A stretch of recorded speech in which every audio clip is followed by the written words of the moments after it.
Projekt ureditve je aktualen že nekaj let, zdaj pa je zaradi realizacije največje investicije v regiji dobil nov zagon. Dejstvo je, da je zaradi prihoda Magne dodatno povpraševanje za proizvodna zemljišča, zato mora biti industrijska cona tudi primerno urejena. Tukaj pri Leclercu, če poznate situacijo, tukaj je cesta narejena do kot je in v poslovni coni Tezno smo tukaj navezavo napravili že na obstoječi, torej preboj začasni na obstoječo cestno povezavo pod železniško progo.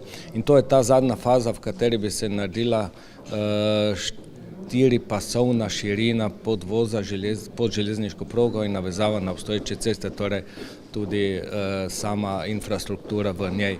Širitev ceste podvoza bi namreč omogočala vožnjo tudi večjim tovornim vozilom in delovnim strojem, saj je ambicija, da poslovno cono Tezno razširimo tudi preko železnice. Cilj ureditve industrijske cone Tezno je namreč to, da lahko privabimo nova podjetja, nove zaposlitve in gremo po tisti poti, katero potiho smo si začrtali. Za celotno ureditev je predvideno sofinanciranje, saj je investicija za lokalno skupnost oziroma mariborsko občino predraga. Mi imamo pripravljene projekte in kolikor bojo kjerkoli razpisana kakšna sofinancerska sredstva, se bomo na ta sredstva tudi prijavili. Sedaj imamo razgovore tudi na državnem nivoju, kolikor bi mogoče s strani Republike Slovenije bilo kakšen interes ali z prometnim ministrstvom, da vlaga v to infrastrukturo in prevzame to tudi kot državno cesto ali razgovori tudi z slovenskimi železnicami pri sofinanciranju. Tako mislim, da smo na dobri poti, razgovori tečejo in projekti so pripravljeni.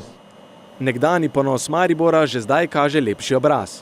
Pred kratkim je tam zrasla nova tiskarna Florjančič, novo skladišče v poslovni coni pa želi zgraditi tudi eno najbolj prepoznavnih in uglednih podjetij v coni Tezno, tretje največje logistično podjetje pri nas, FAMajk. Za ponovno obuditev nekoč vodilne industrijske cone bivše Jugoslavije ovir praktično ni več. Ta zemljišča in nepremičnine, ki so potrebne za samo traso, smo že pridobili v lanskem letu dokončno.